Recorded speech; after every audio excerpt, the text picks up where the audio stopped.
immortality is a super common plot device in movies and books and TV and media. There's two types. There's a type where the story just includes it, like if you're a vampire, immortality just comes with the package deal, right? Then there's movies where that's the actual focus of the movie, like Highlander. Now, if you actually had immortality, the only logical thing you could possibly do is actually take over the world. It's the only thing that makes sense, and here's why. There's actually a character, Vandal Savage from DC Comics. His whole goal is to take over Earth, take over the world. He's immortal, and he's super immortal. Like, if you blow him up, his atoms just, like, reconstitute themselves, right? Lives forever. He also has the ego. He's like Doctor Doom, basically. But I was thinking about it. If you're actually immortal, what would that mean? Well, one, everybody that you know would be gone eventually, at some point, right? And then I thought about it. Well, what could happen to you if you're immortal? And I think what could happen is literally worse than death. So there's like two possible situations. One, somebody figures out you're immortal or just doesn't like you, and they put you in a concrete box and they put you at the bottom of the ocean. Well, you're going to be conscious the whole time. You're doomed forever. You're just stuck down there. That's the most horrifying thing I could think of. Well, someone's going to be pissed off at you eventually, right? So there's kind of like two paths you could take. You could just kind of coast through life and not cause problems, but you're immortal. There's going to be problems eventually. Or you're going to get unlucky. You're going to live in a country that gets into a civil war or has a nuclear bomb or something go off.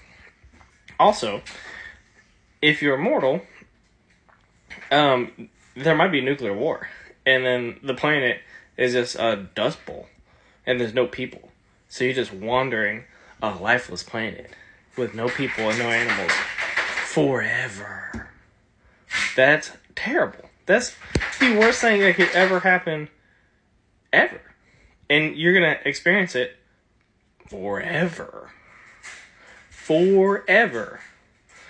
I think the only thing that makes sense to do is you take over the world and make that the least likely option. Right? If you're in charge, you're king of the planet. You did it, right? You could wage wars and just keep ruling indefinitely because you don't die, right? You just get rid of all of the nukes. You can get rid of them. Any country has a nuke, you attack them. You get rid of it. Maybe your country has them for defense, right? But eventually, once you figure out you can get rid of it in other countries, you get rid of it. You get rid of it in your country. You have loyal followers where their whole family history is like, they're like, you work with like the same families over and over and over. So you have this like small circle that's crazy loyal.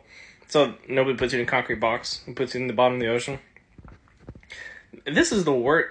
Anyone that's immortal should think about this. If you're a vampire in a story, I kind of understand because it's kind of, you kind of see that they really only care about tomorrow. Like they're not really doing anything special.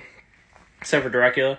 Or if you're immortal in the Middle Ages in a movie, it's the Middle Ages. Like, there's no technology, so something like that is less likely.